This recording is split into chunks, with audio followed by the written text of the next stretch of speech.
Banyak yang bercerita bahwa dirinya mengaku sudah kerja keras luar biasa, jualan ini, bisnis itu, ya, kerja ini, kerja itu, sembarang kaler.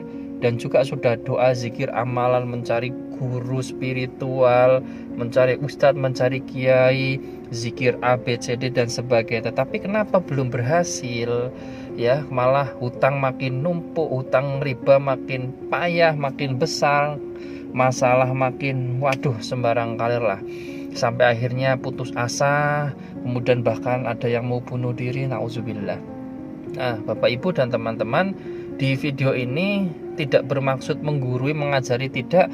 Saya ingin menyampaikan dua hal poinnya agar kita berhasil dalam ikhtiar lahir dan ikhtiar batin insyaallah. Seperti apa? Tonton sampai selesai. Bismillahirrahmanirrahim. Assalamualaikum warahmatullahi wabarakatuh. Alhamdulillah wa syukurillah, la haula wala quwata illa billah, asyhadu alla ilaha illallah wa asyhadu anna Muhammad Rasulullah. Allahumma sholli ala sayyidina Muhammad wa ala ali sayyidina Muhammad. Ya alim, ya awal, ya akhir, ya fata, ya razak, ya mujib, ya hanan, ya manan, ya salam, ya arhamar rahimin.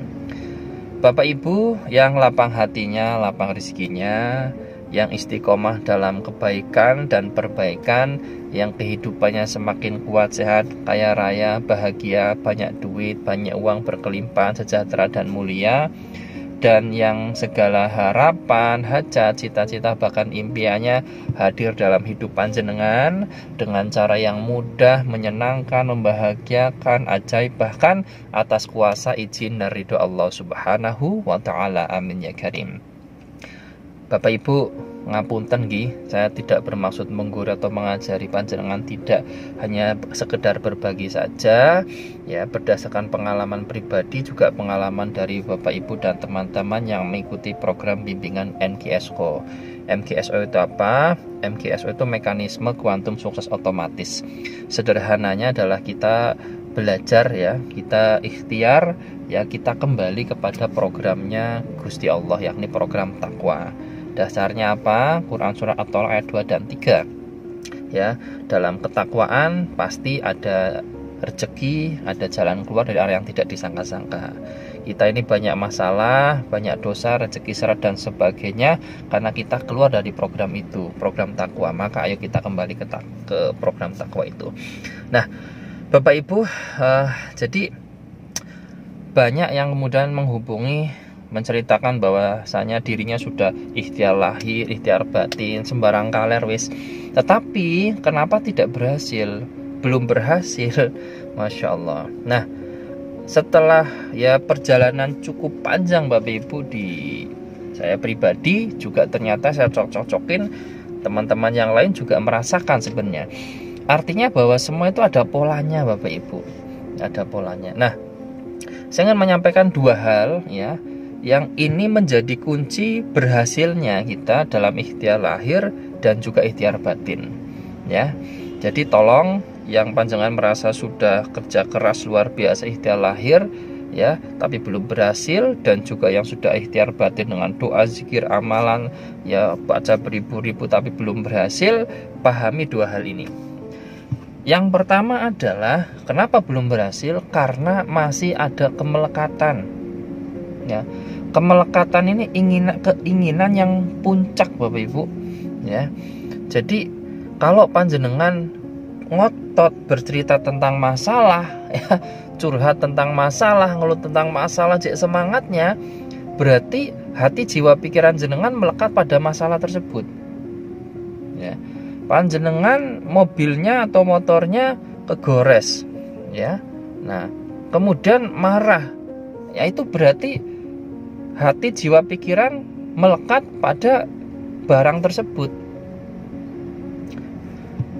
Saya dulu awalnya kan karena uang 65 juta itu dibawa kabur sama teman ya. Padahal usaha ngerintis sama-sama. Hanya gara-gara uang segitu Bapak Ibu, saya sampai mikirin, pikiran jelek wis ke orang itu, nak ketemu tak sambit orang itu. Jadi energi saya itu habis untuk hal yang tidak positif itu.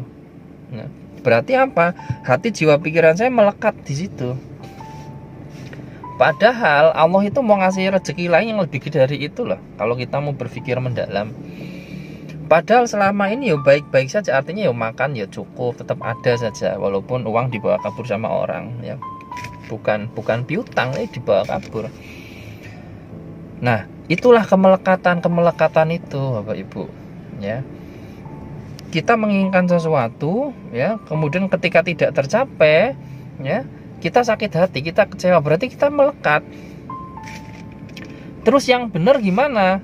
Ya, menurut ilmu vibrasi, ya, ilmu energi kuantum, ya, kuantum fisika, kita bayangkan dulu sebuah keberhasilan atas sebuah proyek, atas sebuah harapan, hajat, cita-cita. Bayangkan sampai di hati itu rasa, hati jiwa pikir rasa detail, nyaman, tercapai, seolah-olah sudah sampai pada titik yang kita inginkan, seolah itu sudah hadir dalam kehidupan kita, detail, kena, tek, rasanya dapat. Habis itu kita lepaskan, Bapak Ibu.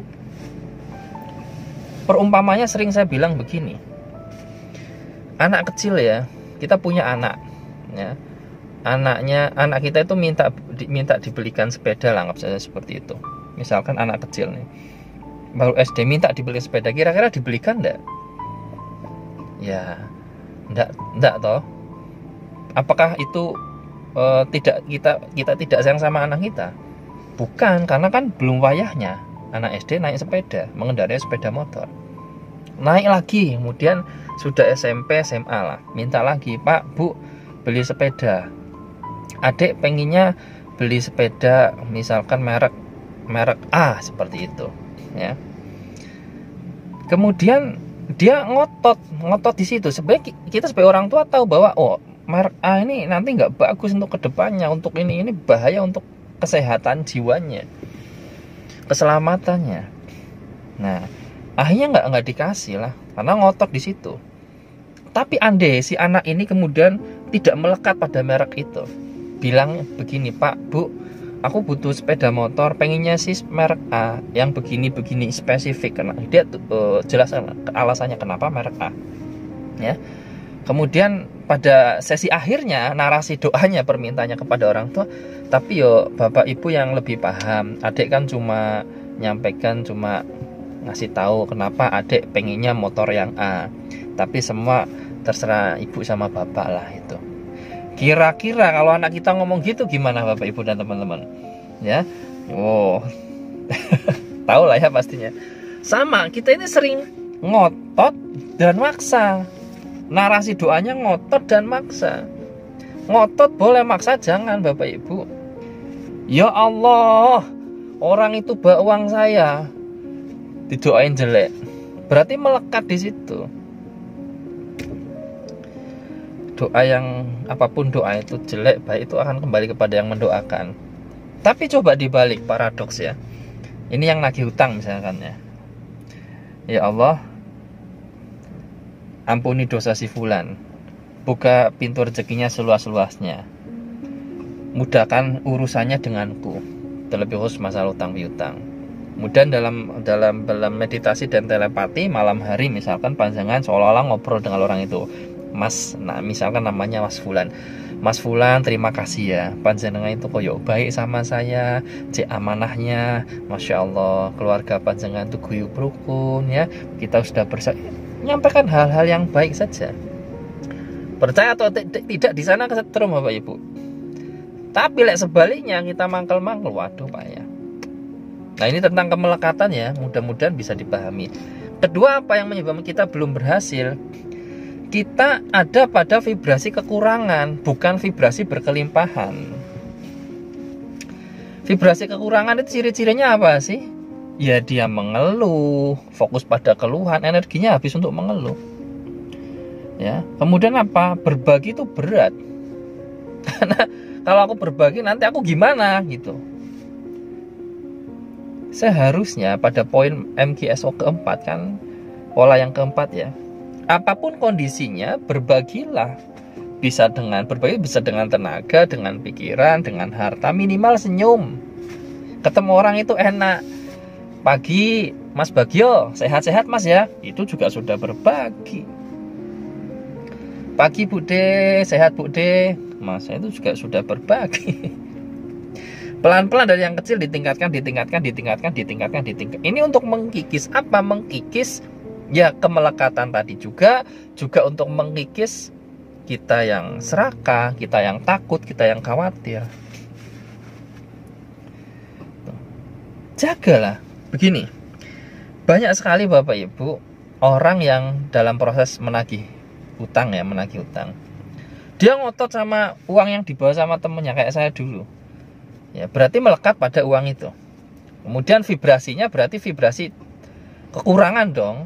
Iya kan? Karena kita malah bawa rezeki kita yang di sana, rezeki kita hanya yang di sana. Padahal mungkin Allah nih sudah mau ngasih gede banget, bahkan lebih dari angka yang ada di sana. Bebas dari bala, bebas dari sakit, bebas dari masalah, bebas macam sembarang kalian. Tapi pikiran kita nggak sampai sana. Kenapa? Karena fokusnya pada keluhan, fokusnya pada kekurangan gitu. Maka kan ada sesi yang sangat kelihatannya konyol gitu kan, tapi luar biasa ya. Kami mendikte ibu-ibu, bahkan gini, ibu punya untuk menstimulasi rasa sugih, rasa berkecukupan, rasa berlimpah. Ayo kita tes. Ibu punya uang berapa? 10.000 ya. Udah 10.000 dibagi 5, 2.000-an dikasih ke anak-anak kecil itu loh. Beliin mereka cilok, traktir cilok. Cek rasa batinnya panjenengan. Bisa ya. Nah sama kemudian pada doa zikir amalan apa? Baca sholawat 1000 kali. Kan ada yang gitu. Ustaz, aku sudah baca sholawat 1000 kali, banyak banget sholat ini, baca itu, baca ini, Masya Allah. Tapi belum berhasil, kenapa? Pak, Bu, mosok iyo ya, urusan doa zikir amalan ditukarkan untuk urusan dunia? Boleh, karena kata para kiai ulama, boleh, halal. Tetapi terlalu rendah. Esensinya bukan itu. Esensinya adalah kita baca doa zikir amalan, kita kembali sadar utuh, sadar penuh, kita ini wayang, Gusti Allah itu dalang. Maka orang-orang zaman dulu, saya sering ngobrol sama orang tua itu seneng ya, orang-orang tempo dulu itu. Karena mereka pernah muda, kita belum pernah tua. Orang-orang dulu itu kan zikirnya cuma yo bismillahirrahmanirrahim. Ya kan? La ilaha illallah. Sederhananya gini sini, mereka katakan mau mulai oleh bismillah. Apapun yang didapat alhamdulillah, nggak dapat ya innalillah. Tetapi penghayatannya luar biasa Bapak Ibu dan teman-teman. Ini tidak ada kemelekatan ini di sini nih.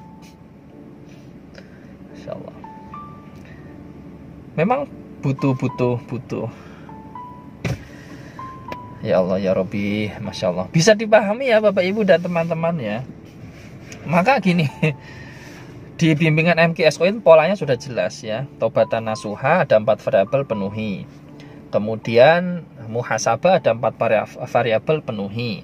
Kemudian ubah cara berpikir dan berperasaan. Ini di sini ada vibrasi, ada kuantum ya, frekuensi ya, sembarang layar ya.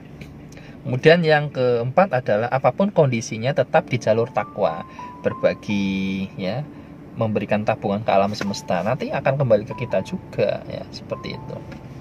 Nah itu ya Bapak Ibu dan teman-teman, ngapunten ya, tidak menggurui, tidak, enggak hanya berbagi saja. 2 itu ya, dipikirkan, diresapi, temukan esensinya, bebaskan diri dari kemelekatan. Oke. Kemudian jaga vibrasi berlimpah. Jaga vibrasi kaya, sadar miskin, sadar kaya itu. Ojo sadar miskin, sadar ngere itu. Allah itu maha kaya dan mengayakan. Saya dulu Bapak Ibu ketika dihadapkan pada masalah itu udah mencari jalan keluar, keliru. Berhenti sudah. Ayolah. Kita mencari jalan ke dalam. Ya, ke dalam diri kita. Siapa yang mengenal dirinya, dia akan mengenal Gusti Allah. Enak. Serius, kembali ke jalur takwa itu enak. Oh, di Al-Quran sudah jelas kok. Pokoknya gini, Bapak Ibu, cek deh Quran surah At-Tolak ayat 2 dan 3 ya. Kemudian Tazaburi ya, kisahnya Nabi Musa, kisahnya Nabi Yunus ya, kisahnya Siti Hajar, kisahnya Ibrahim. Ada pelajaran luar biasa di sana. Cek juga Quran surat Nuh ayat 10 sampai 13. Jangan terlalu jauh meninggalkan Gusti Allah. Nggak enak. Serius. Udah kita kembali lah, kembali. Masalah itu bukan untuk diselesaikan, tapi dibaca pesan cintanya Gusti Allah dalam masalah itu. Ayo kita kembali kepada Gusti Allah. Itu aja dulu tentang kemelekatan dan juga tentang menjaga vibrasi berlimbangi. Semoga membantu, semoga bermanfaat. Lebih kurangnya saya minta maaf ya. Panjenengan orang hebat dalam bimbingan MKSO itu sebenarnya saya mengingatkan diri saya sendiri dan juga panjenengan. Ya, yang hebat itu panjenengan, connect lagi kepada yang punya hidup, Gusti Allah. Oke? Semoga berkah barokah waktu, hati, ilmu dan rezeki. Terima kasih. Assalamualaikum warahmatullahi wabarakatuh.